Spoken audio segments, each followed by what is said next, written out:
ಜಾಮೂನು.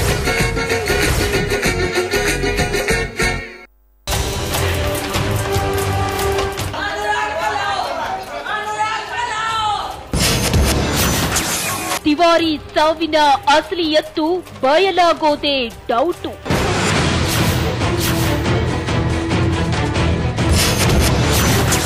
ಸತ್ಯ ಬಹಿರಂಗಕ್ಕೂ ಮೊದಲೇ ರಾಜಕೀಯ ದಾಳ ಉರುಳಿತು.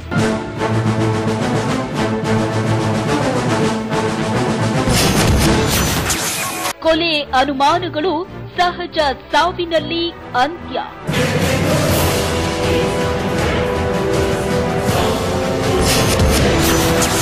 ಡಿಕೆ ರವಿ ಸಾವಿಗೂ ತಿವಾರಿ ಸಾವಿಗೂ ಸಾಮ್ಯತೆ ಏನು?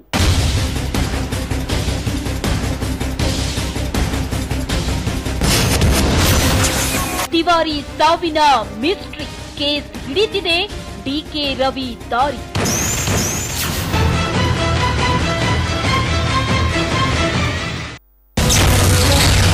ಮಂಚದಲ್ಲಿ ಬಿಗಿದಪ್ಪಿ ಮಲಗಿದ್ರೆ ವಾಸಿಯಾಗುತ್ತಂತೆ ಮೂರ್ಛೆ ರೋಗ. ದೇಹ ವಾಂಛೆ ತೀರಿಸಿಕೊಳ್ಳಲು ಕಾಮುಕನ ಖತರ್ನಾಕ್ ಪ್ಲಾನ್. ಜ್ಯೋತಿಷಿಯ ಪಲ್ಲಂಗದಾಟ ಅರಿಯದೆ ಕೊಟ್ಟಳು 20 ಲಕ್ಷ. ಉಂಡು ಹೋದ ಕೊಂಡು ಹೋದ ಕಾಮಿ ಕಾಕಿ ಬಲೆಗೆ ಬಿದ್ದಿದ್ದು ಹೇಗೆ? ಪಾಪಿ ಪ್ರಸನ್ನ.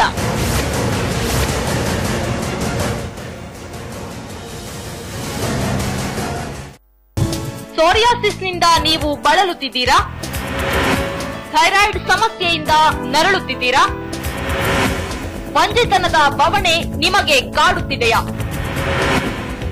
ಬೆನ್ನು ನೋವು ಶಮನ ಮಾಡಿಕೊಳ್ಳುವುದು ಹೇಗೆ? ನಿಮ್ಮೆಲ್ಲ ಆರೋಗ್ಯ ಸಮಸ್ಯೆಗಳಿಗೆ ಇಲ್ಲಿದೆ ಪರಿಹಾರ. ವೀಕ್ಷಿಸಿ ಡಾಕ್ಟರ್ ಸಮಯ ಪ್ರತಿದಿನ ಮಧ್ಯಾಹ್ನ 1:30ಕ್ಕೆ. ಈ ವಾರ ರಿಲೀಸ್ ಆದ ಸಿನಿಮಾಗಳು ಎಷ್ಟು? ಹೈ ಬಜೆಟ್ ಸೂಪರ್ ಕಾನ್ಸೆಪ್ಟ್, ಕಥೆಯಲ್ಲಿ ಧಮ್ಮಿದೆ, ಮ್ಯೂಸಿಕ್ ಲಿರಿಕ್ ಕಿಕ್ ಕೊಡುತ್ತೆ, ಆಕ್ಷನ್ ಜೋರಾಗಿದೆಯಾ, ಸೆಂಟಿಮೆಂಟ್ ಪ್ರೇಕ್ಷಕರನ್ನ ಸೆಳೆಯುತ್ತೆ, ಕಟ್ಟುನಿಟ್ಟು ವಿಶ್ಲೇಷಣೆ, ಖಡಕ್ ವಿಮರ್ಶೆ. ಈ ಸಿನಿಮಾ ನಾವು ಕೊಡೋ ಸ್ಟಾರ್ ಎಷ್ಟು? ರಿಯಲ್ ರಿವ್ಯೂ ಪ್ರತಿ ಶುಕ್ರವಾರ ರಾತ್ರಿ 8:30. ಏರ್ಲಿಫ್ಟ್ನ real hero Matthew no more. मेरे ड्राइवर को गोली मार दी एक 16 साल के इराकी सोल्जर ने.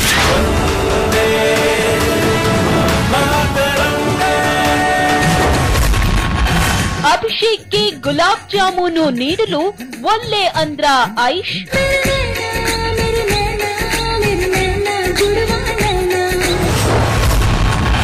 ಹಾಲಿವುಡ್ಗೆ ಸವಾಲ್ ಹಾಕಲು ರೆಡಿಯಾದ್ರ ಮಿಸ್ಟರ್ ಆಮೀರ್.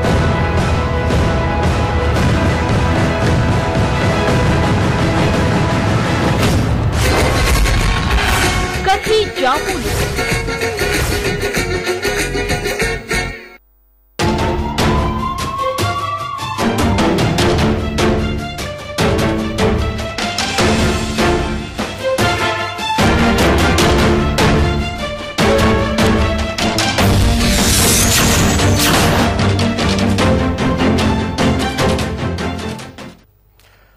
ಇದು ನಿರ್ಭಯ ಕೇಸ್ನಷ್ಟೇ ಬೆಚ್ಚಿ ಬೀಳಿಸಿದ್ದ ಕೇಸ್. ಫ್ರೆಂಡ್ ಜೊತೆ ಮಾತನಾಡುತ್ತಾ ನಿಂತವಳಿಗೆ ಕಾದಿತ್ತು ಆಘಾತ. ಕ್ಷಣಾರ್ಧದಲ್ಲಿ ಮೈ ಮೇಲೆ ಎಗರಿದ್ದರು 7 ಕಾಮಾಂಧರು. ಮೃಗಗಳಂತೆ ಆಕೆಯನ್ನು ಒಬ್ಬರಾದ ಮೇಲೊಬ್ಬರು ಮುಕ್ಕಿ ತಿಂದಿದ್ದರು. ದೌರ್ಜನ್ಯಕ್ಕೊಳಗಾದವಳು ನೀಚರಿಗೆ ಪಾಠ ಕಲಿಸಿದ್ದಾದರೂ ಹೇಗೆ? ಸುಳಿವಿಲ್ಲದ ಪ್ರಕರಣ ಜೀವವಾದಿ ಶಿಕ್ಷೆವರೆಗೆ ಸಾಗಿದ್ದು ಹೇಗೆ? ಇದೇ ಈ ಹೊತ್ತಿನ ಇಂಟ್ರೆಸ್ಟಿಂಗ್ ಡಿಸ್ಕಷನ್. ಗಟ್ಟಿಗಿತ್ತಿ ಕಾಮಕಣ್ಣಿಗೆ ಎಚ್ಚರಿಕೆಯ ಪಾಠ.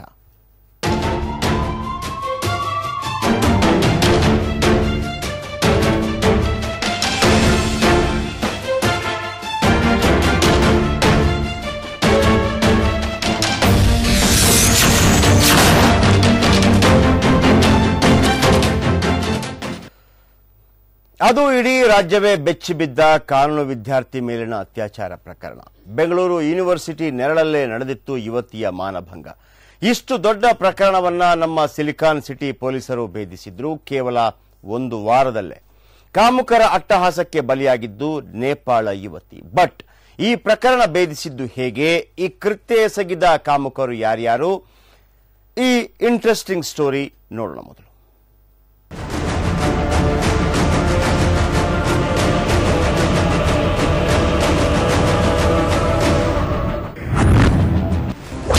ಎರಡು 2012ರ ಜ್ಞಾನಭಾರತಿ ಗ್ಯಾಂಗ್ ರೇಪ್ ಪ್ರಕರಣ.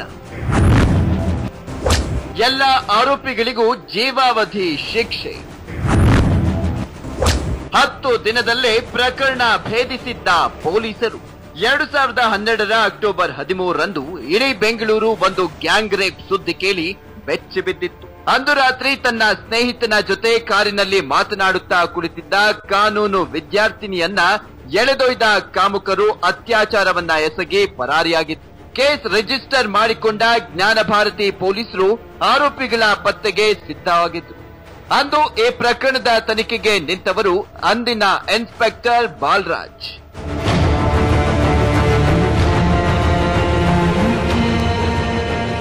ಈ 2012 ಅಕ್ಟೋಬರ್ 25ನೇ ತಾರೀಕು ಅದು ಪ್ರಕರಣ ವರದಿಯಾಗಿದ್ದು. ಆ ಸಂದರ್ಭದಲ್ಲಿ ಶ್ರೀ ಸಿದ್ದರಾಮಪ್ಪ ಅವರು ಡಿಸಿಪಿ ಆಗಿದ್ರು. ಸೊ ಆ ಪ್ರಕರಣ ವರದಿಯಾದ ತಕ್ಷಣನೇ ಆ ಪ್ರಕರಣಕ್ಕೆ ಸಂಬಂಧಪಟ್ಟಂತ ಎಲ್ಲ ಮಾಹಿತಿಗಳನ್ನು ಸಂಗ್ರಹಿಸಿ ಅದಕ್ಕೆ ಸಂಬಂಧಪಟ್ಟಂತ 5 ಜನ ಆರೋಪಿಗಳನ್ನು ಅವರು ಅರೆಸ್ಟ್ ಮಾಡಿದ್ರು. ನಾನು ಈ ಪ್ರಕರಣ ವರದಿಯಾದ 20 ದಿವಸದ ನಂತರ ನಾನು ಅಲ್ಲಿ ಆ ವಿಭಾಗಕ್ಕೆ ಡಿಸಿಪಿ ಆಗಿ ಬಂದೆ. ತಕ್ಷಣವೇ ನಾವು ಆ ಪ್ರಕರಣದ ಒಂದು ತೀವ್ರತೆಯನ್ನ ಅರ್ಥ ಮಾಡಿಕೊಂಡು ಉಳಿದ 3 ಜನ ಆರೋಪಿಗಳನ್ನ ನಾವು ಬಂಧಿಸಿದ್ವಿ.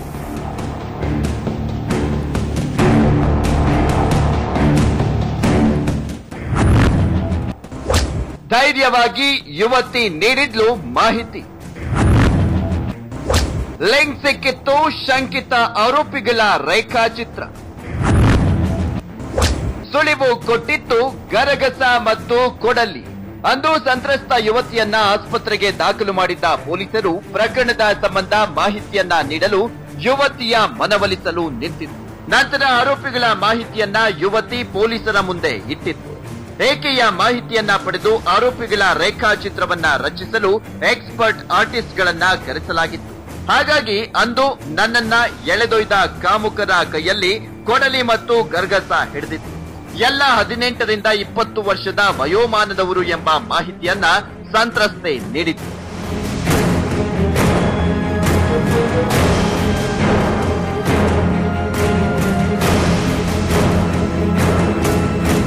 ಅಷ್ಟಕ್ಕೂ ಅಂದು ನಡೆದ ಅತ್ಯಾಚಾರ ಹೇಗಿತ್ತು ಅನ್ನೋದನ್ನ ನಾವು ಹೇಳೋಕ್ಕೂ ಬೇಸರ ಆಗುತ್ತೆ ಬಿಡಿ.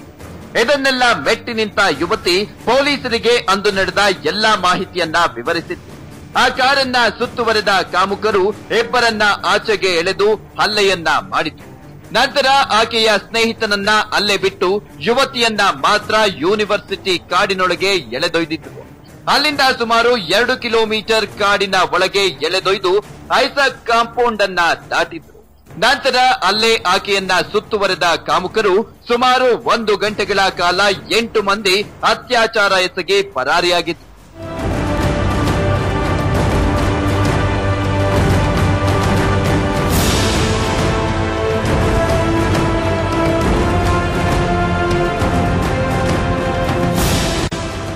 ಆರ್ಟಿಸ್ಟ್ಗಳು ರಚಿಸಿದ್ದ ರೇಖಾಚಿತ್ರ ಹಿಡಿದ ಇನ್ಸ್ಪೆಕ್ಟರ್ ಬಾಲರಾಜ್ ಅವರಿಗೆ ಸಿಕ್ಕಿದ್ದು ಇವರು ಮರಗಳ್ಳರು.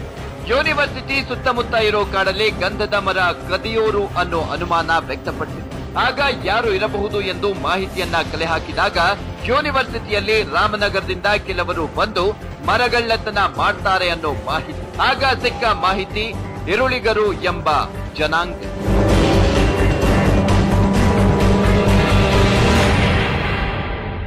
ಪೂರಕವಾದ ಎಲ್ಲ ಸಮಗ್ರ ಮಾಹಿತಿಯನ್ನು ಸಂಗ್ರಹಿಸಿ 29ನೇ ದಿವಸಕ್ಕೆ ನವೆಂಬರ್ 23ನೇ ತಾರೀಕಿಗೆ ನಾವು 29th ಡೇಗೆ ಚಾರ್ಜ್ ಶೀಟ್ ಅನ್ನು ಮಾಡಿದ್ವಿ ಆ ಪ್ರಕರಣದಲ್ಲಿ.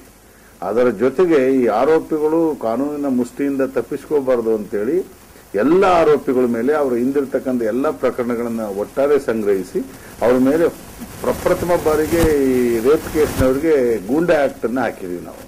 ಆ ಗೂಂಡಾ ಆಕ್ಟ್ ಅನ್ನು ಹಾಕಿ ಮತ್ತೆ ಹೈಕೋರ್ಟಿನ ಪರಿಶೀಲನಾ ಸಮಿತಿಯ ಮುಂದೆ ಅವರನ್ನು ಹಾಜರುಪಡಿಸಿ ಆ ಪರಿಶೀಲನಾ ಸಮಿತಿಯವರು ಸಹ ಇವರ ಪ್ರಕರಣವನ್ನು ಪರಿಶೀಲನೆ ಮಾಡಿದ್ನ ಗೂಂಡಾ ಆಕ್ಟ್ ಅನ್ನು ಅವರು ರೆಗ್ಯುಲರೈಸ್ ಮಾಡಿದ್ರು. ಹಾಗಾಗಿ ಆರೋಪಿಗಳು ಒಳಗಡೆನೇ ಇದ್ರು, ಅವರಿಗೆ ಯಾವುದೇ ರೀತಿ ಬೇಲ್ ಸಿಗಲಿಲ್ಲ.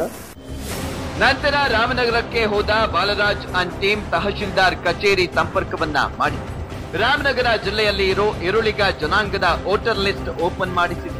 ಆಗ ನೋಡಿ, ಈ ಪ್ರಕರಣದ ಪ್ರಮುಖ ಆರೋಪಿಗಳಾದ ಮಲ್ಲೇಶ, ಏರಯ್ಯ, ಮುತ್ತುರಾಜ, ದೊಡ್ಡ ಈರಯ್ಯ, ಏಳಯ್ಯ ಮತ್ತು ಶಿವಣ್ಣ ಎಂಬ ಆರೋಪಿಗಳನ್ನ ಬಂಧಿಸಲಾಗಿತ್ತು. ನಂತರ ಆರೋಪಿಗಳ ಬಳಿ ಇದ್ದ ಯುವತಿಯ ಮೊಬೈಲ್ ಫೋನ್ ಹಾಗೂ ಯುವತಿಯ ಸ್ವೆಟರ್ ಅನ್ನ ಇನ್ಸ್ಪೆಕ್ಟರ್ ಬಾಲರಾಜ್ ತಂಡ ಪತ್ತೆ ಮಾಡಿತು.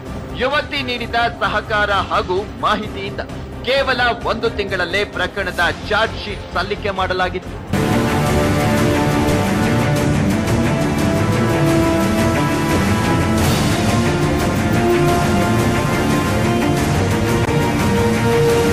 ನ್ಯಾಯಾಧೀಶರ ಜೊತೆ ಮತ್ತೆ ಪ್ರಾಸಿಕ್ಯೂಷನ್ ಡಿಪಾರ್ಟ್ಮೆಂಟ್ ಸಮನ್ವಯತೆಯನ್ನು ಸಾಧಿಸಿ ಆಮೇಲೆ ಈ ಪ್ರಕರಣ ವರದಿಯಾದ ಮೇಲೆ ಬೆಂಗಳೂರು ಬಿಟ್ಟು ಹೋಗಿದ್ದಂತ ಈಶಾನ್ಯ ಭಾರತದ ಮಹಿಳೆಯನ್ನ ಕರೆಸಿಕೊಂಡು ಅವಳಿಗೆ ಎಲ್ಲ ರೀತಿಯ ಸಂಪೂರ್ಣವಾದ ರಕ್ಷಣೆಯನ್ನು ಕೊಟ್ಟು ವಿಚಾರಣೆ ನಡೀತಕ್ಕಂಥ ಕಾಲದಲ್ಲಿ ಪೂರಕವಾದಂತಹ ಸಾಕ್ಷ್ಯಗಳನ್ನ ನ್ಯಾಯಾಲಯಕ್ಕೆ ಹಾಜರುಪಡಿಸಿ ಅಂದು ಅರೆಸ್ಟ್ ಆದ ಕಾಮುಕರು ನಂತರ ಪೊಲೀಸರ ಮುಂದೆ ತಮ್ಮ ತಪ್ಪನ್ನ ಒಪ್ಪಿಕೊಂಡಿದ್ರು. ಅಷ್ಟು ಡೆಪ್ತ್ ಇನ್ವೆಸ್ಟಿಗೇಷನ್ ಅಂದು ನಡೆಸಿದ್ರು ಇನ್ಸ್ಪೆಕ್ಟರ್ ಬಾಲರಾಜ್. ನಂತರ 55ನೇ ಸಿಸಿಎಚ್ ನ್ಯಾಯಾಲಯ ವಿಶೇಷ ಪ್ರಕರಣವೆಂದು ಪರಿಗಣಿಸಿ ಆರೋಪಿಗಳ ವಿಚಾರಣೆಯನ್ನ ನಡೆಸಿ ಕೇವಲ 11 ತಿಂಗಳಲ್ಲೇ ಆರೋಪಿಗಳಿಗೆ ಜೀವಾವಧಿ ಶಿಕ್ಷೆಯನ್ನ ಪ್ರಕಟ ಮಾಡಿತು. ಈ ಪ್ರಕರಣದ ನೊಂದ ಯುವತಿ ನಂತರ ವಿದೇಶದಲ್ಲಿ ನೆಲೆಸಿದ್ದಾಳೆ. ಆದರೂ ಈ ಪ್ರಕರಣದಲ್ಲಿ 4 ಬಾರಿ ಬೆಂಗಳೂರಿಗೆ ಬಂದು ನ್ಯಾಯಾಲಯದಲ್ಲಿ ಸಾಕ್ಷಿಯನ್ನ ನುಡಿದು ಹೋಗಿದ್ದಾಳೆ.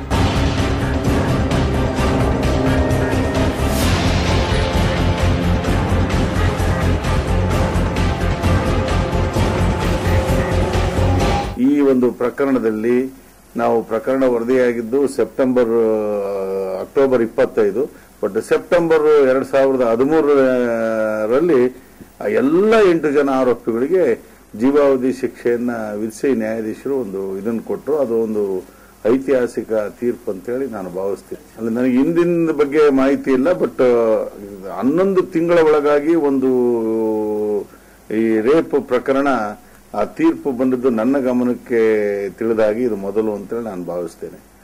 ಇದು ಈ ಪ್ರಕರಣದ twist.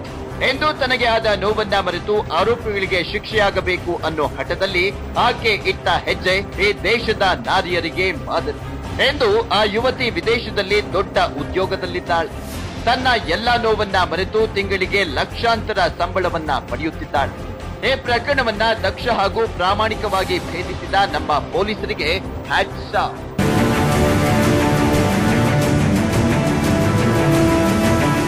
CN Ravikumar, crime bureau, Samaya news, Bengaluru.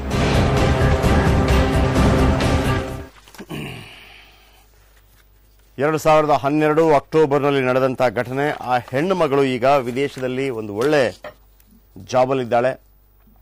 ಆಕೆಯ ಜೀವನ ಚೆನ್ನಾಗಿರಲಿ ಅಂತ ಮತ್ತೆ ಆಶಿಸ್ತೇವೆ. ಅದರ ಜೊತೆಗೆ ಆವತ್ತು ನಡೆದಂತಹ ಒಂದು ಘಟನೆ ಒಂದು ಮಾನವ ಸಮಾಜಕ್ಕೆ ಖಂಡಿತವಾಗಲೂ ಒಂದು ಕಪ್ಪು ಚುಕ್ಕೆ. ಆದರೆ ಒಂದು ಮಾನವ ಸಮಾಜದಲ್ಲಿ ಇಂತಹ ಘಟನೆಗಳು ಸಂಭವಿಸಿದ ನಂತರ ನಾವು ಎಚ್ಚೆತ್ತುಕೊಳ್ಬೇಕಾದಂಥ ರೀತಿ ಮತ್ತು ವ್ಯವಹರಿಸಬೇಕಾದಂಥ ರೀತಿ, ಇವತ್ತು ಎಲ್ಲ ಆರೋಪಿಗಳಿಗೂ ಜೀವಾವಧಿ ಶಿಕ್ಷೆ ವಿಧಿಸಿರುವಂಥದ್ದು. ಇನ್ನು 10 ದಿನದಲ್ಲೇ ಪ್ರಕರಣವನ್ನು ಭೇದಿಸಿದ್ರು ಪೊಲೀಸರು. ಆದರೆ ಇದಕ್ಕಿಂತ ಹೆಚ್ಚಾಗಿ ಆ ಹೆಣ್ಣುಮಗಳು ಎಷ್ಟು ಗಟ್ಟಿಗಿತ್ತಿಯಾಗಿದ್ಲು ಅಂತ ಹೇಳಿದರೆ ನಿಮಗೆ ಬಹಳ ಆಶ್ಚರ್ಯ ಆಗ್ಬೋದು. ಆಕೆ ಹೇಳಿದಂತಹ ಮಾಹಿತಿಯನ್ನು ಆಧರಿಸಿ ಈ ಆರ್ಟಿಸ್ಟ್ಗಳೇನಿರ್ತಾರೆ, ಸ್ಪೆಷಲ್ ಆರ್ಟಿಸ್ಟ್ಗಳಿರ್ತಾರೆ, ಯಾರಾಗಿರ್ಬೋದು ಅಂತ ಹೇಳಿದಾಗ ಆಕೆ ಅದರ ಮಧ್ಯೆ ಕೂಡ ಒಬ್ಬೊಬ್ಬರ ಚಲನವಲನಗಳನ್ನು, ಅವರು ಏನು ಧರಿಸಿದ್ರು, ಅವರು ಹೇಗಿದ್ರು ಕಾಣೋದಕ್ಕೆ ಅಂತೇಳಿ ಈ ಪೊಲೀಸರ ಬಳಿ ಒಂದು ವಿಶೇಷವಾದಂಥ ರೇಖಾಚಿತ್ರ ಬರೆಯುವವರು ಇರ್ತಾರೆ. ಈಗ ನಾವು ಒಂದು ಬಾಂಬ್ ಸ್ಫೋಟ ಆಗಿತ್ತು ಅಂತ ಇಟ್ಕೊಳ್ಳಿ, ಯಾರನ್ನಾದರೂ ನೋಡಿದ್ದೀನಿ ನಾನು, ಯಾರು ಅಂತ ಗೊತ್ತಿಲ್ಲ, ಇಲ್ಲಿಂದ ಪಾಸ್ ಆದ ಅವ ಇಟ್ಟು ಹೋದ ಅಂತ ಹೇಳಿದಾಗ ಪೊಲೀಸರು ನಮ್ಮನ್ನು ಕರೆಸಿ ಅವನು ಹೆಂಗೆ ಕಾಣ್ತಿದ್ದ ಅಂತ ಕೇಳ್ತಾರೆ. ರೇಖಾಚಿತ್ರ ಸ್ಪೆಷಲಿಸ್ಟ್ ಅವರ ಬಳಿ ಇರ್ತಾರೆ.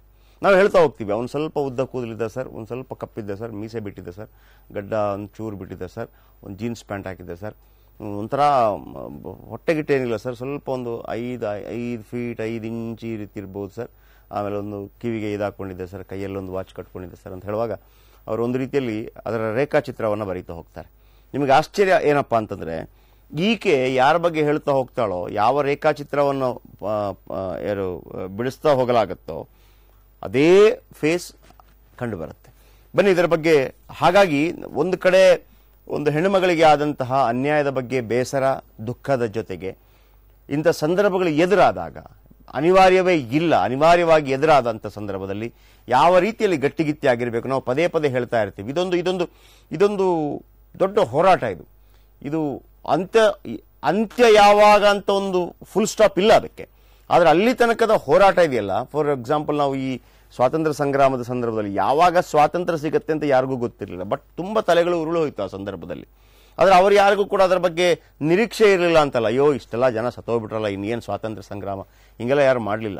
ಒಂದು ಫೈನ್ ಡೇ ಬಂದೇ ಬರುತ್ತೆ ಅಂತಿತ್ತು, ಯಾವಾಗ ಅಂತ ಇರಲಿಲ್ಲ. ಈ ವಿಚಾರ ಕೂಡ ಅಷ್ಟೇ. ಯಾಕೆ ಗಟ್ಟಿಗಿತ್ತಿ ಈ ಹೆಣ್ಣುಮಗಳ ವಿಚಾರವಾಗಿ ನಾವು ಹೆಚ್ಚಾಗಿ ಧ್ವನಿ ಎತ್ತಾ ಇದ್ದೀವಿ ಅಂತಂದ್ರೆ, ದುಶ್ಮನ್ ಕಹಾ ಹೈ ಅಂತಂದ್ರೆ ಬಗಲ್ ಮೇ ಹೈ ಅಂತ ಅನ್ನುವಂಥ ಮಾತು ನಮ್ಗೆ ಗೊತ್ತಿದೆ. ನಾಳೆ ಮತ್ತೆ ಕಡೆ ಸಂಭವಿಸಬಹುದೇನು. ಆದರೆ ಅಲ್ಲಿ ತನಕ ನಾವು ನಿರಂತರವಾಗಿ ಹೋರಾಟವನ್ನು ಮಾಡ್ತಾ ಇರಬೇಕಾಗತ್ತೆ. ನಮ್ಮ ಪ್ರತಿನಿಧಿ ರವಿ ಇದೀಗ ನಮ್ಮೊಂದಿಗೆ ಡೆಸ್ಕ್ನಿಂದ ನೇರ ಸಂಪರ್ಕದಲ್ಲಿದ್ದಾರೆ. Ravi, as A crime reporter ಆಗಿ ಈ ಒಂದು ವಿಚಾರಕ್ಕೆ ಸಂಬಂಧಪಟ್ಟ ಹಾಗೆ ನಿಮ್ಮನ್ನು ಆಶ್ಚರ್ಯಚಕಿತಗೊಳಿಸಿದಂತಹ ವಿಚಾರಗಳು ಯಾವುವು? ಪೊಲೀಸ್ ಅವರ ಇದನ್ನ ಭೇದಿಸುವಂತ ಸಂದರ್ಭದಲ್ಲಿ ನಗರ ಪೊಲೀಸರಿಗೆ ಒಂದು ಚಾಲೆಂಜಿಂಗ್ ಆಗಿದ್ದಂತಹ ಕೇಸು, ಜೊತೆಗೆ ಕೆಲವು ದಿನಗಳಲ್ಲಿ ಒಂದು ಅಪರಿಚಿತವಾದಂತಹ ಏನು ಒಂದು ಸಣ್ಣ ಕ್ಲೂ ಕೂಡ ಸಿಗದೆ ಒಂದು ನಡೆದಿದ್ದಂತಹ ಒಂದು ಪ್ರಕರಣವನ್ನ ಭೇದಿಸಿದಂಥದ್ದು ನಿಜವಾಗ್ಲೂ ಕೂಡ ಬೆಂಗಳೂರು ನಗರ, ಅದರಲ್ಲೂ ಜ್ಞಾನಭಾರತಿ ಪೊಲೀಸರು ನಡೆಸಿದಂತ ಈ ಒಂದು ಕಾರ್ಯಾಚರಣೆ ಇಡೀ ಪೊಲೀಸ್ ವ್ಯವಸ್ಥೆಯಲ್ಲಿ ಒಂದು ಮಾದರಿ ಕಾರ್ಯಾಚರಣೆ. ಯಾಕೆಂದ್ರೆ ಈ 2012 ಅಕ್ಟೋಬರ್ 13 ತನ್ನ ಸ್ನೇಹಿತನ ಜೊತೆ ಕಾರ್ನಲ್ಲಿ ಈಕೆ ಒಂದು ಜ್ಞಾನಭಾರತಿ ಕ್ಯಾಂಪಸ್ ಅಲ್ಲಿ ಮಾತನಾಡ್ತಾ ಕೂತಿರ್ತಾಳೆ. ಅಲ್ಲಿ ಏಕಾಏಕಿ 7 ರಿಂದ 8 ಮಂದಿ ಅಪರಿಚಿತ ವ್ಯಕ್ತಿಗಳು ಆ ಕಾರಿನ ಮೇಲೆ ಅಟ್ಯಾಕ್ ಅನ್ನ ಮಾಡ್ತಾರೆ. ಆನಂತರ ಅಲ್ಲಿದ್ದಂತ ಒಬ್ಬ ಯುವತಿ, ಅಂದ್ರೆ ನೇಪಾಳ ಮೂಲದ ಕಾನೂನು ವಿದ್ಯಾರ್ಥಿ ಯುವತಿ ಮತ್ತು ಆತನ ಸ್ನೇಹಿತನನ್ನ ಎಳೆದೋಗ್ತಾರೆ ಒಂದು ಕಾಡ್ನಲ್ಲಿ. ಆನಂತರ ಅಲ್ಲಿ ಆತನ ಮೇಲೆ ಹಲ್ಲೆಯನ್ನು ನಡೆಸಿ ಆಕೆಯನ್ನು ಸುಮಾರು 2 ಕಿಲೋಮೀಟರ್ಗಳಷ್ಟು ದೂರ, ಅಂದ್ರೆ ರಾತ್ರಿ 9 ಗಂಟೆ ಸುಮಾರಿನಲ್ಲಿ ಆಕೆಯನ್ನು ಅಷ್ಟು ದೂರ ಕರ್ಕೊಂಡೋಗಿ ಆಕೆಯ ಮೇಲೆ ನಿರಂತರವಾಗಿ ಅತ್ಯಾಚಾರವನ್ನ ಮಾಡ್ತಾರೆ. ಈ ಒಂದು ಪ್ರಕರಣಕ್ಕೆ ಸಂಬಂಧಪಟ್ಟ ಹಾಗೆ ಪೊಲೀಸರಿಗೆ ನಿಜವಾಗ್ಲೂ ಕೂಡ ಈ ಒಂದು ದೂರು ದಾಖಲಾದಾಗ ಏನೂ ಇಲ್ಲದ, ಅಂದ್ರೆ ಆ ಕತ್ತಲೆಯಲ್ಲಿ ನಡೆದಂತಹ ಪ್ರಕರಣ ನಿಜವಾಗ್ಲೂ ಕೂಡ ಪೊಲೀಸರ ಮುಂದೆ ಕತ್ತಲನೇ ಇತ್ತು. ಆದ್ರೆ ಆ ಯುವತಿ ನೀಡಿದಂತಹ ಮಾಹಿತಿ ಆ ಬೆಳಕನ್ನ ನೀಡ್ತಾ ಹೋಗುತ್ತೆ. ಇಂಥ ಒಂದು ಇನ್ವೆಸ್ಟಿಗೇಷನ್ ಇಡೀ ಬೆಂಗಳೂರಿನಲ್ಲಿ ಇದು ಪ್ರಥಮ ಅಂತ ಹೇಳ್ಬೋದು. ಯಾಕೆಂದ್ರೆ ರಾತ್ರಿ 9 ರಿಂದ 11 ಗಂಟೆವರೆಗೂ ಆ ಕಾಮುಕರು ಈಕೆಯ ಮೇಲೆ ಅಟ್ಟಹಾಸವನ್ನು ನಡೆಸಿದ್ರು ಕೂಡ ಆಕೆ ಆ ನೀಡಿದಂತ ಮಾಹಿತಿ ನಿಜವಾಗ್ಲೂ ಕೂಡ ಪೊಲೀಸರನ್ನ ಚಕಿತ್ರನಾಗಿ ಮಾಡಿತ್ತು. ಈ ಒಂದು ಸಂದರ್ಭದಲ್ಲಿ ನೀವು ಹೇಳಿದಾಗೆ ರೇಖಾಚಿತ್ರ ಬಿಡಿಸಿದಂತ ಒಂದು ಚಿತ್ರಗಾರರು ಕೂಡ ಸಾಕಷ್ಟು ಪರಿಶ್ರಮವನ್ನು ಪಟ್ಟು ಅವರ ಒಂದು ರೇಖಾಚಿತ್ರವನ್ನು ತಯಾರು ಮಾಡ್ತಾರೆ. ಇದೆಲ್ಲವೂ ಕೂಡ ಈ ಪ್ರಕರಣದ ತಿರುವನ್ನ ಪಡ್ಕೊಳ್ಳುತ್ತೆ. ಆದ್ರೆ ಒಂದು ಕ್ಲೂ ಈ ಒಂದು ಪ್ರಕರಣದಲ್ಲಿ ಸಾಕಷ್ಟು ಸದ್ದು ಮಾಡುತ್ತೆ. ಅಂದ್ರೆ ಈ ಒಂದು ಸಂದರ್ಭದಲ್ಲಿ ಆಕೆಯನ್ನ ಎಳೆದೋದಂತ ಕಾಮುಕರೇನಿದ್ರು ಅವರು ಕೈಯಲ್ಲಿ ಗರಗಸ ಹಿಡಿದಿದ್ರು ಮತ್ತು ಕೊಡಲಿಗಳನ್ನ ಹಿಡ್ಕೊಂಡಿದ್ರು. ಮತ್ತೆ ಈ ಒಂದು ಬೆಂಗಳೂರು ಗ್ರಾಮಾಂತರ ಅಂತಂದ್ರೆ ಈ ಅರೆವಾಸಿ ಕನ್ನಡವನ್ನ ಮಾತಾಡುವಂತ ಭಾಷೆ ಮಾತಾಡ್ತಿದ್ರು ಅಂತೇಳಿ ಆಕೆ ಒಂದು ಮಾಹಿತಿಯನ್ನ ಕೊಡ್ತಾಳೆ.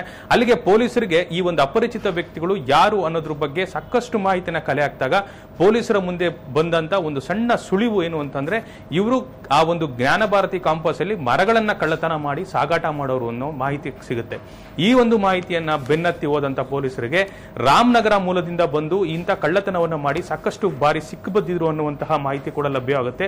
ಈ ಒಂದು ಮಾಹಿತಿಯನ್ನ ಆಧರಿಸಿ ಈ ಒಂದು ಕಾರ್ಯಾಚರಣೆ ಪ್ರಾರಂಭ ಮಾಡಿದಂಥದ್ದು ನಿಜವಾಗ್ಲೂ ಕೂಡ ಪೊಲೀಸರಿಗೆ ಸಾಕಷ್ಟು ಸವಾಲು ಎದುರಾಗಿತ್ತು. ಜಯಪ್ರಕಾಶ್, ಓಕೆ, ಈ ಎಕ್ಸ್ಪರ್ಟ್ ಆರ್ಟಿಸ್ಟ್ಗಳು ಇರ್ತಾರಲ್ಲ, ಇವರು ನಿಜವಾಗಿ ಯಾವ ರೀತಿ ಕೆಲಸ ಮಾಡ್ತಾರೆ? ಸಾಧಾರಣವಾಗಿ ತುಂಬಾ ಜನರಿಗೆ ಇದರ ಬಗ್ಗೆ ಗೊತ್ತಿಲ್ಲ, ಸ್ವಲ್ಪ ಜನರಿಗೆ ಗೊತ್ತಿರಬಹುದಿಲ್ಲ ಅಂತಲ್ಲ. ಆದರೆ ಈ ಎಕ್ಸ್ಪರ್ಟ್ ಆರ್ಟಿಸ್ಟ್ ಎಲ್ಲೂ ನೋಡೇ ಇಲ್ಲ, ಕೇವಲ ಒಬ್ಬರು ಹೇಳಿದ್ದನ್ನ ಗ್ರಹಿಸಿಕೊಂಡು ರೇಖಾಚಿತ್ರ ಬಿಡಿಸೋದು, ಇದು ಎಷ್ಟು ಪರ್ಸೆಂಟೇಜ್ ಸಕ್ಸಸ್ ಆಗಿದೆ? ಬಟ್ ಈ ವಿಚಾರದಲ್ಲಿ ಎಷ್ಟು ಪರ್ಸೆಂಟೇಜ್ ಸಕ್ಸಸ್ ಆಗಿದೆ?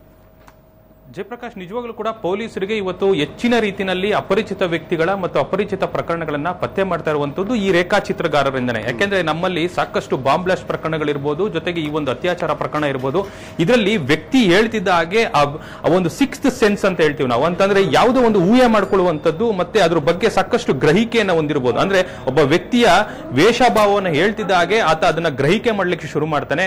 ಅಂದ್ರೆ ಒಬ್ಬನ ಎತ್ತರ 5.5 ಅಡಿ ಇತ್ತು ಅಂದ್ರೆ ಅವನ ದೇಹ ಗಾತ್ರ ಇಷ್ಟು, ಅವನ ತೂಕ ಇಷ್ಟು, ಇಷ್ಟು, ಅವನ ನಡವಳಿಕೆಗಳಿಷ್ಟು ಅನ್ನೋದ್ರ ಮೇಲೆ ಸಾಕಷ್ಟು ಒಂದು ರೀತಿಯಲ್ಲಿ ಅವರು ರೇಖಾಚಿತ್ರವನ್ನ ಸ್ಪಷ್ಟದಿಂದ ಮಾಡ್ತಾರೆ. ಆ ಒಂದು ರೇಖಾಚಿತ್ರ ಯಾವ ಮಟ್ಟದಲ್ಲಿ ಇರುತ್ತೆ ಅಂತಂದ್ರೆ, ಆ ವ್ಯಕ್ತಿಯನ್ನ ಕರೆತಂದು ನಿಲ್ಲಿಸಿದಾಗ 80% ಅವರಿಗೆ ಹೋಲಿಕೆ ಆಗುವಂತಹ ಒಂದು ಮುಖಚರ್ಯೆಯನ್ನ ರೇಖಾಚಿತ್ರಕಾರರು ಬರೆದಿರ್ತಾರೆ.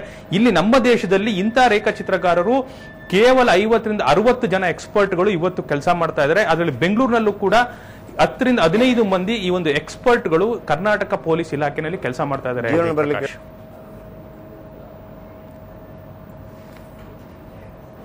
ಬಹಳ ತ್ವರಿತಗತಿಯಲ್ಲಿ ಅಂತ ಹೇಳ್ತಾರೆ, ಇಲ್ಲಿ ಬಾಲರಾಜ್ ಕೂಡ ಹೇಳ್ತಾರೆ ಬಹಳ ತ್ವರಿತಗತಿಯಲ್ಲಿ ಇದಾಗತ್ತೆ ಅಂತ ಅನ್ನುವಂಥದ್ದು.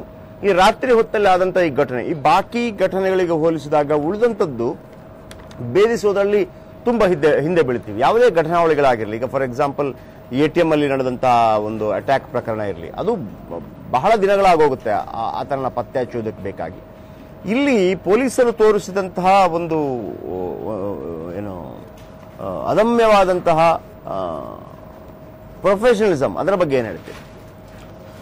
ಖಂಡಿತವಾಗ್ಲೂ ಜಯಪ್ರಕಾಶ್, ಯಾಕೆಂದ್ರೆ ಈ ಒಂದು ATM ಒಂದು ಹಲ್ಲೆ ಮಾಡಿದಂತ ವ್ಯಕ್ತಿಯ ಒಂದು ದೃಶ್ಯಾವಳಿಗಳು ಕೂಡ CCTVನಲ್ಲಿ ಸರಿಯಾಗಿತ್ತು. ಹಾಗಾಗಿ ಆತನ ಮುಖಚರ್ಯೆಯನ್ನ ಪತ್ತೆ ಹಚ್ಚೋದು ಪೊಲೀಸರಿಗೆ ಸಾಕಷ್ಟು ಹೊಂದಾಣಿಕೆ ಆಗುವಂತಹ ಮಟ್ಟದಲ್ಲಿತ್ತು. ಆದ್ರೆ ಈ ಒಂದು ಪ್ರಕರಣದಲ್ಲಿ ಆ ಒಂದು ನೇಪಾಳ ಮೂಲದ ಯುವತಿ ತನ್ನ ಕೊಟ್ಟಂತ ಮಾಹಿತಿಯನ್ನು ಆಧರಿಸಿ ಪೊಲೀಸರು ಕಾರ್ಯಾಚರಣೆಯನ್ನ ಪ್ರಾರಂಭ ಮಾಡ್ತಾರೆ. ಆ ಒಂದು ಸಂದರ್ಭದಲ್ಲಿ ಸಿಕ್ಕಂತ ಒಂದು ಸಣ್ಣ ಕ್ಲೂ ಅಂತಂದ್ರೆ, ಬೆಂಗಳೂರು ಗ್ರಾಮಾಂತರ ಪ್ರದೇಶಗಳಿಂದ ಬಂದು ಮರಗಳನ್ನ ಕಳ್ಳತನ ಮಾಡಿ ಆ ನಂತರ ಅಲ್ಲಿಂದ ಒಂದು ಎಸ್ಕೇಪ್ ಆಗ್ತಿದ್ದಂತಹ ಜನಗಳ ಒಂದು ಮಾಹಿತಿಯನ್ನು ಪಡಿತಾರೆ. ಈ ಒಂದು ಮಾಹಿತಿಯನ್ನು ಪಡೆದಾಗ ರಾಮನಗರ ಸುತ್ತಮುತ್ತಿನ ಒಂದು ಸಾಮಾನ್ಯ ಜನರು ಈ ಒಂದು ಕೆಲಸವನ್ನ ಮಾಡ್ತಾ ಇದ್ದಾರೆ ಅಂತ ಅಂದಾಗ ಅವರ ಬಗ್ಗೆ ಮಾಹಿತಿಯನ್ನ ಕಲೆ ಹಾಕ್ತಾರೆ. ಜೊತೆಗೆ ಯುವತಿಯನ್ನ ಒಂದು ಮಾಹಿತಿ ನೀಡುತ್ತಾಳೆ. ಈ ಕೃತ್ಯವನ್ನ ಎಸಗಿದಂತವರು 18 ವರ್ಷದಿಂದ 22 ವರ್ಷದ ಪ್ರಾಯದವರು ಅನ್ನುವಂತ ಮಾಹಿತಿಯನ್ನ ಕೂಡ ಕೊಟ್ಟಿರ್ತಾಳೆ. ಹಾಗಾಗಿ ಇವರ ಬಗ್ಗೆ ಮಾಹಿತಿಯನ್ನ ಕಲೆ ಹಾಕಿದಾಗ ಇರುಳಿಗರು ಅನ್ನೋ ಒಂದು ಜನಾಂಗ ಇದೆ ರಾಮನಗರ ಗ್ರಾಮಾಂತರ ಪ್ರದೇಶದಲ್ಲಿ. ಆ ಒಂದು ಇರುಳಿಗರ ಬಗ್ಗೆ ಪೊಲೀಸರು ಮಾಹಿತಿಯನ್ನ ಕಲೆ ಹಾಕ್ತಾರೆ. ಅದೊಂದು ಬುಡಕಟ್ಟ ಜನಾಂಗ, ಅಂದ್ರೆ ಅನಿವಾಸಿಯಾಗಿ ಬೇರೆ ಕಡೆಯಿಂದ ವಲಸೆ ಬಂದು ಅಲ್ಲಿ ಇರುಳಿಗರು ಅನ್ನುವಂತಹ ಒಂದು ಕಮ್ಯುನಿಟಿ ಅಲ್ಲಿ, ಅಂದ್ರೆ ಒಂದು ಬುಡಕಟ್ಟ ಜನಾಂಗ ಅಲ್ಲಿ ನೆಲೆಸಿದೆ. ಇವರ ಒಂದು ಮಾಹಿತಿಯನ್ನು ಪಡೆದು ಸೀದಾ ಒಂದು ಬಾಲರಾಜ್ ಅವರ ನೇತೃತ್ವದ ತಂಡ ರಾಮನಗರ ತಹಸೀಲ್ದಾರ್ ಆಫೀಸ್ಗೆ ಸೇರುತ್ತೆ. ಅಲ್ಲಿ ಒಂದು ಇರುಳಿಗರು ಇರುವಂತಹ ಒಂದು ವೋಟರ್ ಲಿಸ್ಟ್ ಅನ್ನ ಪಡ್ಕೊಂತಾರೆ. ಅಲ್ಲಿ ವೋಟರ್ ಲಿಸ್ಟ್ ನಲ್ಲಿ ಫೋಟೋ ಸಮೇತ ಅವ್ರಿಗೆ ಎಲ್ಲಾ ಮಾಹಿತಿ ಸಿಗುತ್ತೆ.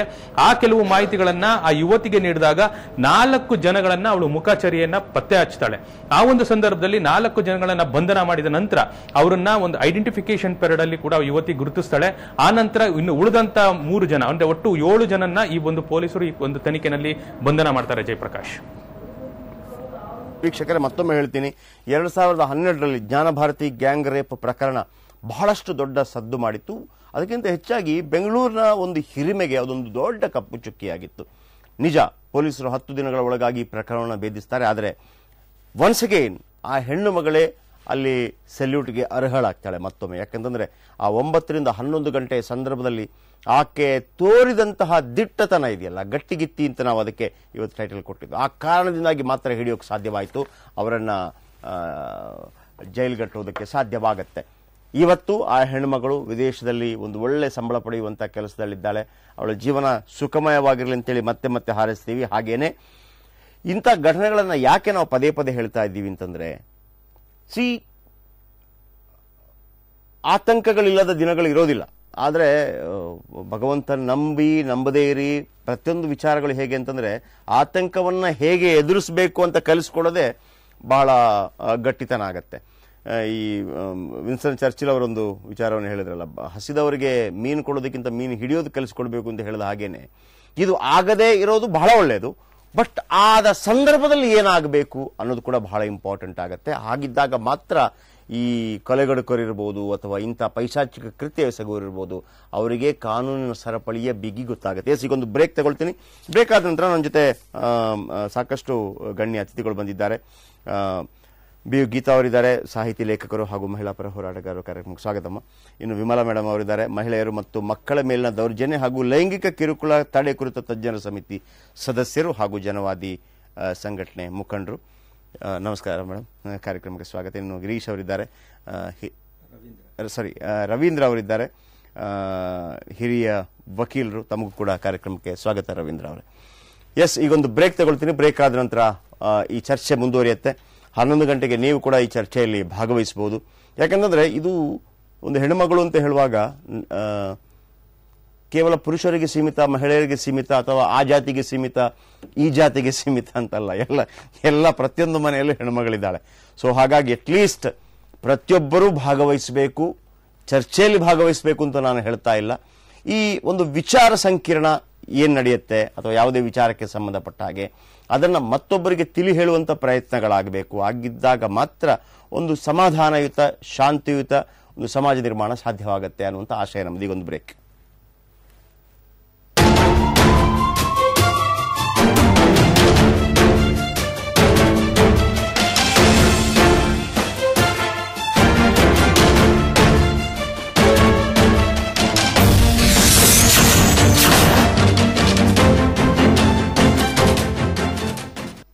ಕಷ್ಟಪಟ್ಟು ದುಡಿದ ಹಣವನ್ನು ಫ್ರೀ ಗಿಫ್ಟ್ ಗಾಗಿ ಯಾವುದೋ ಒಂದು ಚಿಟ್ನಲ್ಲಿ ಹಾಕಬಹುದೇ? ಸೇವ್ ಮಾಡ್ತಿದ್ದೀರಾ, ವೇಸ್ಟ್ ಮಾಡ್ತಿದ್ದೀರಾ? ಕಂಪೇರ್ ಮಾಡಿದ್ರೆ ತಾನೇ ಗೊತ್ತಾಗೋದು. ಲಲಿತಾ ಜ್ಯುವೆಲರಿ ಅವರ ಹೊಸ chit scheme. First month instalment ನೀವು ಸಲ್ಲಿಸಬೇಕಾಗಿಲ್ಲ, ನಿಮಗಾಗಿ ನಾವು ಸಲ್ಲಿಸ್ತೇವೆ. 100% ವೇಸ್ಟೇಜ್ ಇಲ್ಲ. ಇದು ಹೇಗ್ ಪಾಸಿಬಲ್ ಅಂತ ಯೋಚಿಸ್ತಾ ಇದ್ದೀರಾ? ನಮ್ಮನ್ನ ಈ ಹಂತಕ್ಕೆ ತಂದ ಕಸ್ಟಮರ್ಸ್ಗೆ ಒಳ್ಳೇದ್ ಮಾಡ್ಬೇಕು ಅನ್ಕೊಂಡ್ರೆ ಎಲ್ಲ ಪಾಸಿಬಲ್. ಏರ್ಲಿಫ್ಟ್ ನ real hero Matthew no more. मेरे ड्राइवर को गोली मार दी एक 16 साल के इराकी सोल्जर ने।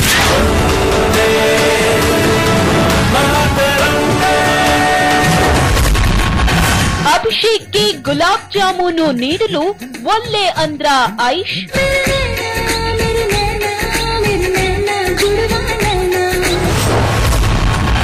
ಹಾಲಿವುಡ್ಗೆ ಸವಾಲ್ ಹಾಕಲು ರೆಡಿಯಾದ್ರ ಮಿಸ್ಟರ್ ಆಮೀರ್.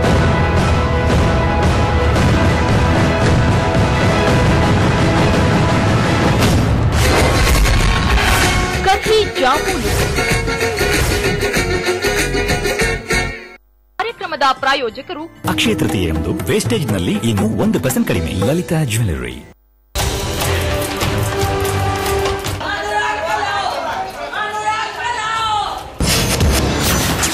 ತಿವಾರಿ ಸಾವಿನ ಅಸಲಿಯತ್ತು ಬಯಲಾಗೋದೇ ಡೌಟು.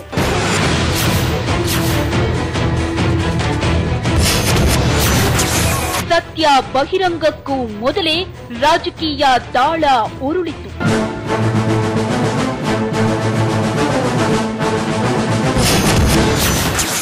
ಕೊಲೆ ಅನುಮಾನಗಳು ಸಹಜ ಸಾವಿನಲ್ಲಿ ಅಂತ್ಯ.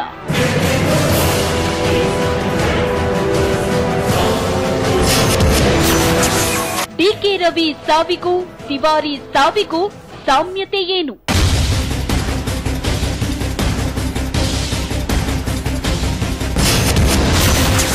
ತಿವಾರಿ ಸಾವಿನ ಮಿಸ್ಟ್ರಿ ಕೇಸ್ ಹಿಡಿದಿದೆ ಡಿಕೆ ರವಿ ದಾರಿ.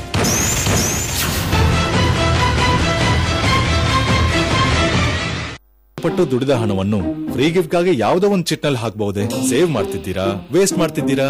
ಕಂಪೇರ್ ಮಾಡಿದ್ರೆ ತಾನೇ ಗೊತ್ತಾಗೋದು. ಲಲಿತಾ ಜ್ಯುವೆಲರಿ ಅವರ ಹೊಸ chit scheme. First month instalment ನೀವು ಸಲ್ಲಿಸಬೇಕಾಗಿಲ್ಲ, ನಿಮಗಾಗಿ ನಾವು ಸಲ್ಲಿಸ್ತೇವೆ. 100% ವೇಸ್ಟೇಜ್ ಇಲ್ಲ. ಇದು ಹೇಗ್ ಪಾಸಿಬಲ್ ಅಂತ ಯೋಚಿಸ್ತಾ ಇದ್ದೀರಾ? ನಮ್ಮನ್ನ ಈ ಹಂತಕ್ಕೆ ತಂದ ಕಸ್ಟಮರ್ಸ್ಗೆ ಒಳ್ಳೇದ್ ಮಾಡ್ಬೇಕು ಅನ್ಕೊಂಡ್ರೆ ಎಲ್ಲ ಪಾಸಿಬಲ್. ಸೋರಿಯಾಸಿಸ್ ನಿಂದ ನೀವು ಬಳಲುತ್ತಿದ್ದೀರಾ? ಥೈರಾಯ್ಡ್ ಸಮಸ್ಯೆಯಿಂದ ನರಳುತ್ತಿದ್ದೀರಾ? ಬಂಜೆತನದ ಬವಣೆ ನಿಮಗೆ ಕಾಡುತ್ತಿದೆಯಾ? ಬೆನ್ನು ನೋವು ಶಮನ ಮಾಡಿಕೊಳ್ಳುವುದು ಹೇಗೆ? ನಿಮ್ಮೆಲ್ಲ ಆರೋಗ್ಯ ಸಮಸ್ಯೆಗಳಿಗೆ ಇಲ್ಲಿದೆ ಪರಿಹಾರ. ವೀಕ್ಷಿಸಿ ಡಾಕ್ಟರ್ ಸಮಯ, ಪ್ರತಿದಿನ ಮಧ್ಯಾಹ್ನ 1:30ಕ್ಕೆ.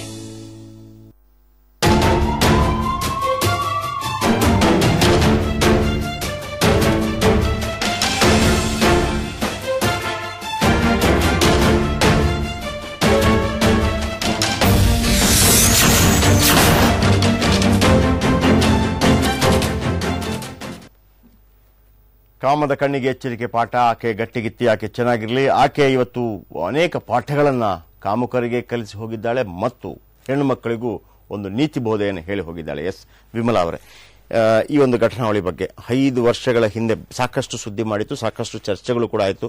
ನಮಗೂ ಒಮ್ಮೊಮ್ಮೆ ಅನಿಸೋದು, ಸುಮ್ಮನೆ ನಾವು ಚರ್ಚೆ ಮಾಡಿ ಬಿಟ್ಬಿಡ್ತೀವ, ಸುಮ್ಮನೆ ಒಂದು ರೀತಿಯಲ್ಲಿ ಏನೂ ಆಗೋಲ್ವೇನೋ, ಯಾರಿಗೆ ನಾವು ಯಾರ ಗಮನಕ್ಕೆ ತರುವಂಥ ಪ್ರಯತ್ನವನ್ನು ಮಾಡ್ತೀವಿ ಅಂತೇಳಿ. ಆ ಸಂದರ್ಭದಲ್ಲಿ ಆ ಕತ್ತಲ್ಲಿ ಒಮ್ಮೊಮ್ಮೆ ಆಶಾಕಿರಣಗಳು ಕೂಡ ಮೂಡಿಬಿಡುತ್ತೆ. ಸಮ್ಟೈಮ್ಸ್ ಏನಾಗುತ್ತೆ, ಈಗ ನಿಮ್ಮಂಥವ್ರೆ ಹೆಣ್ಮಕ್ಳ ಪರವಾಗಿ ಹೋರಾಟ ಮಾಡಿ ಮಾಡಿ ಮಾಡಿ ಕೊನೆಗೆ ನಿಮ್ಗೆ ಏನಾಗ್ಬಿಟ್ಟಿರುತ್ತೆ ಅಂತಂದ್ರೆ ಆ ಹೆಣ್ಮಗಳು ಫೈನಲ್ ಒಂದು ಡಿಸಿಷನ್ಗೆ ಬಂದಿರ್ತಾಳೆ, ನನ್ನ ಬಿಟ್ಬಿಟ್ಟು ಸುಮ್ಮನೆ ನನಗೆ ಮದುವೆ ಆಗಬೇಕು, ನಾನು ಸೆಟ್ಲ್ ಆಗಿಬಿಡ್ತೀನಿ ಅಂತ. ನಿಮಗೆ ಆ ಕಡೆ ಬಿಡೋಂಗಲ್ಲ, ಫೈನಲಿ ಅವಳ ಏನು ಹಿತಚಿಂತನೆ ಮುಖ್ಯ ಆಗಿರುತ್ತೆ, ಸರಿ ಬಿಡಿ ಅಂತ ಘಟನೆಗಳು ಆಗಿದ್ದಿರ್ಬೋದಲ್ಲ ನಿಮ್ಮ ಅನೇಕ ಕೇಸ್ಗಳಲ್ಲಿ. ಬಟ್ ಇದನ್ನು ಮೊದಲಿಗೆ ಇದರ ಬಗ್ಗೆ ಪ್ರತಿಕ್ರಿಯೆ ಕೇಳೋಕೆ ಇಷ್ಟಪಡ್ತೀನಿ, ಉಳಿದ ನಂತರ ಬೇರೆ. ಮೊದಲನೇದಾಗಿ ನಾನು